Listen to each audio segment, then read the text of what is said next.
years, we've gone to greater amounts of complexity with more and more parts of the climate system, and now you've gotten a complete picture of the modeling. But we started off with millions or billions of observations, so now try simulating everything going on when you don't have the opportunity to make any observations whatsoever. You only have indirect information, and that's what most of climate modeling is about. And so to speak to that is Dr. Charles Jackson, who's also at University of Texas at Austin in the Institute of Geophysics. He received his PhD from University of Chicago and also spent time at the Geophysical Fluid Dynamics Lab at Princeton University. Dr. Jackson.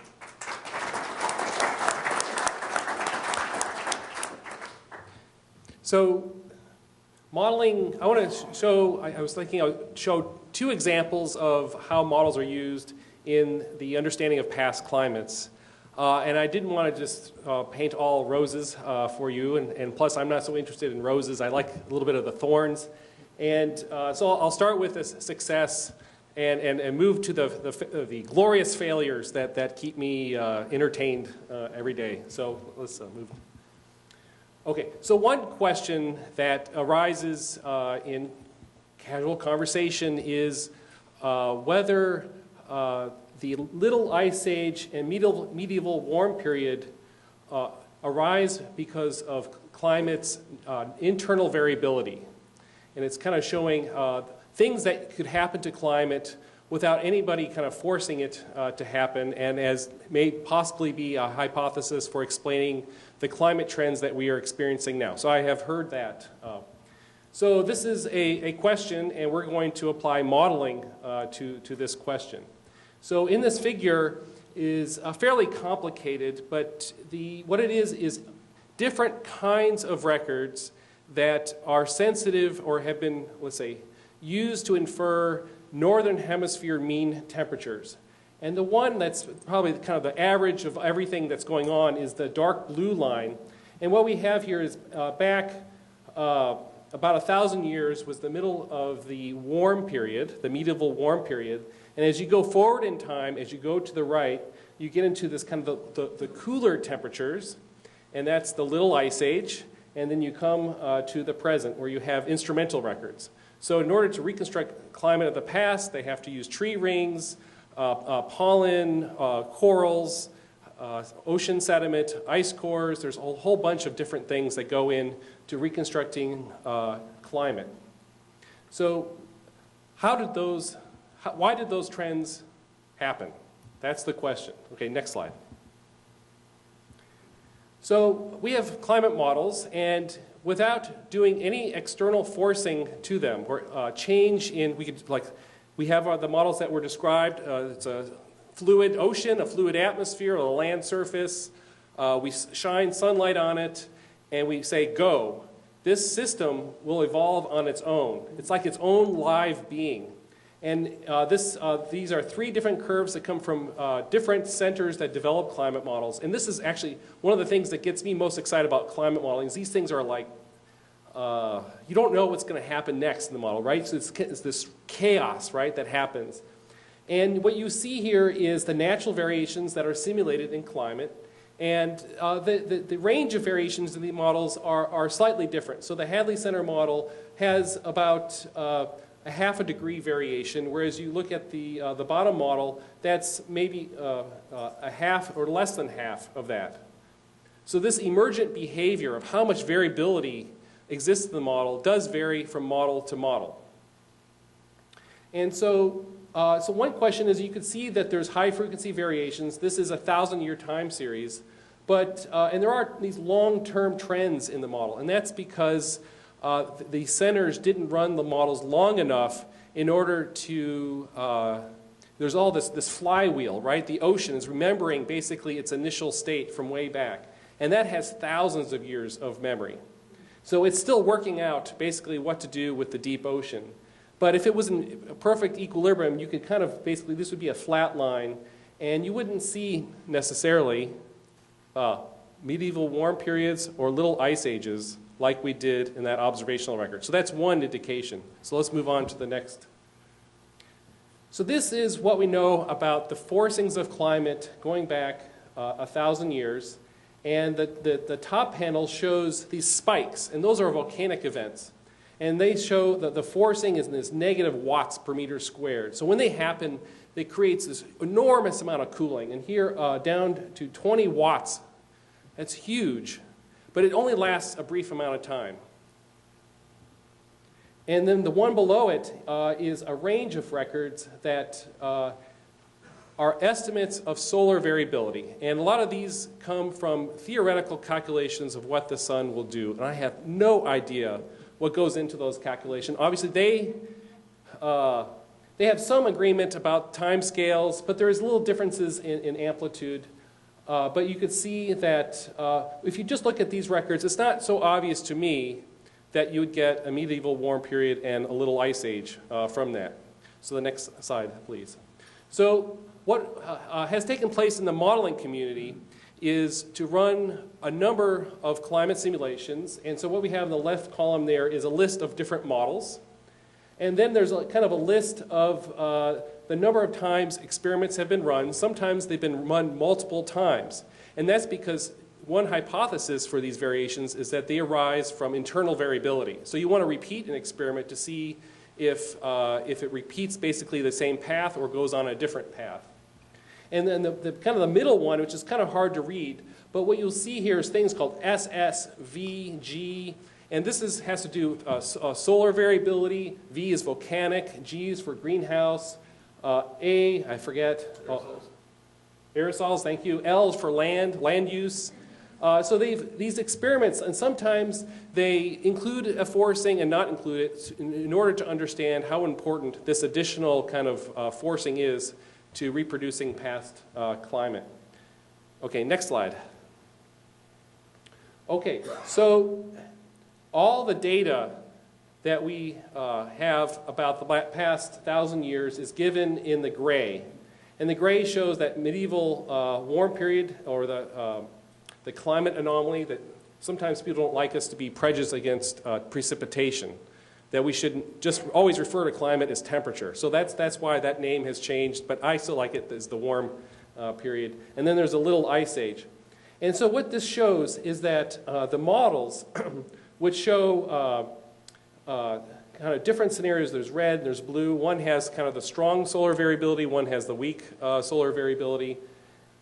They all pretty much go on top of each other. So there's an interesting conclusion here that wasn't so obvious from the internal variability of the model and the forcing, is that a large fraction of past climate change is forced. So that kind of counters, if you will, the argument that the observed changes that we have today could be caused by the same types of processes that occurred that caused the medieval warm period and the little ice age, because we know about those forcings, volcanoes and solar variability at present, and they don't explain the warming. Okay, let's move on to the next. So let's say that was a success. So let's move on to failure. And failure is in the form of explaining past abrupt shifts in climate. So this is a time series of temperature extracted or interpreted from a Greenland ice core. Now time shifts here going from present on the left, going back 80,000 years on the right. And so over the last 10,000 years, climate has been relatively stable, but it did include the little ice age in the medieval warm period. But take it back a little bit further, and then you have the ice age. And during the ice age, you had these abrupt shifts in climate, and they're numbered here. And they have ways of interpreting the amplitudes of these changes. And they know for several independent ways that these abrupt shifts were about 15 degrees Celsius in Greenland climate. And they happened like within a flash, within, let's say, a year or a couple years. And so these things show, from a climate dynamics point of view, an interesting fact about the climate system, that the way we enjoy and understand climate today doesn't have to be that way. That overnight, somebody can flip the switch, we'd like to know where that switch is, and then have a different climate. It's miraculous. And we also want to know, what is the mechanism that caused this thing? And can we predict it? Is it force or is it internal variability? So next slide. So there is one hypothesis for this, and I would say it's the only show in town. I guess there's other shows that try to come up into town, but they just kind of linger and then everybody chews them out. So the ocean has this overturning circulation that goes from the surface tropical ocean to the high latitudes, and that water cools down and it sinks below. So think of this ocean circulation here as being a warm, salty, tropical ocean, and there's a box that connects the surface to the high latitudes, and the high latitudes has a pipe at the bottom. And if it's warm and salty on the left, the warmth makes that fluid less dense, and the fluid that's in the high latitudes is cold, it's more dense. So you can imagine that that cold water will want to sneak underneath the warm, salty water. So that's one way of maintaining the circulation, right? But there's a break in the system, and that break is in the form of the fact that you can have evaporation in the low latitudes and rain at the high latitudes. And when you evaporate, you leave behind the more salt, and the salt makes the water more dense. So that kind of counters that kind of circulation. So there's a result that you can reproduce in climate models, and I would say this is kind of the successful part of this hypothesis, is that a little amount of water in the North Atlantic Ocean can go a long way of affecting poleward heat transports by the ocean. So next slide. So this is a climate model where we inserted what's called a hosing experiment. We hose the North Atlantic, fresh water. It shuts off, or kind of doesn't shut off. It slows down this overturning circulation. There's less heat transport to the north, and all of the northern hemisphere cools down. And interestingly, this is kind of a seesaw pattern where you see heat in the south. So it's basically transporting less heat to the north, therefore the south gets to keep it. And there's an interesting precipitation pattern. So the maximum band of precipitation that occurs along the equator moves south. And this is kind of the way that the atmosphere is able to make up for the fact that the north, or the ocean, is not doing its job. The atmosphere compensates and will transport more heat, but not quite enough to make up for the ocean loss. So what you'll notice about the precipitation pattern is that it's mainly over the oceans. Nothing much happens over the land. And this type of pattern happens in all models, that it's happening over the ocean and not land. So let's go to the next slide. So when we look at sediment cores and different kinds of proxies we have for climate, and look at these abrupt climate change, we see there's a pattern that the phasing of this response is one sign in the northern hemisphere and it's in the opposite in the southern hemisphere. So this was like, wow, I think we got the mechanism here. That it has to do with this ocean transport creating this north-south pattern, and that, therefore it must have to do with somehow changing a little bit the freshwater balance in the North Atlantic, and presto, you have these global catastrophic events occurring. Let's go to the next slide. So these are more records, and this is when you get into the detail, the things kind of fall apart. So we have the Greenland ice core up above, here going back, in this case, 100,000 years. It's actually a different ice core, so it's reproduced in another ice core. And you'll see these abrupt climate change events.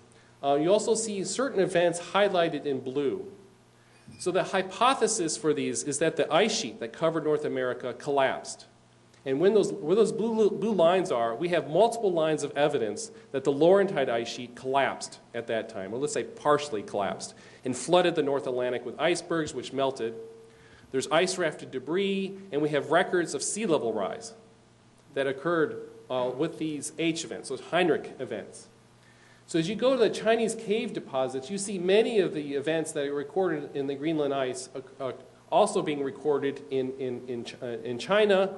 And if you go a little bit further south, you go to Borneo, which is in the tropical Pacific, and you get a different perspective of what's going on. You no longer see many of those events. You actually see only basically these Heinrich events. And in particular, I'm going to look at the Heinrich 1 event, what's going on over land. So go to the next slide. And over land, you have this massive drought that covered pretty much all these land masses. Wherever there's a red dot, there's some record, and you have some indication across all these different ways of looking at climate. A massive drought that dried out the tropics. Next slide. Okay, yeah, so the point is that the way that abrupt climate change expressed itself was very different in these records than it happened in the model. In the model, basically in the tropics, you just have the shift of the maximum band of precipitation southward, but only over the ocean. Nothing happened over the land. And what we see here are these massive droughts.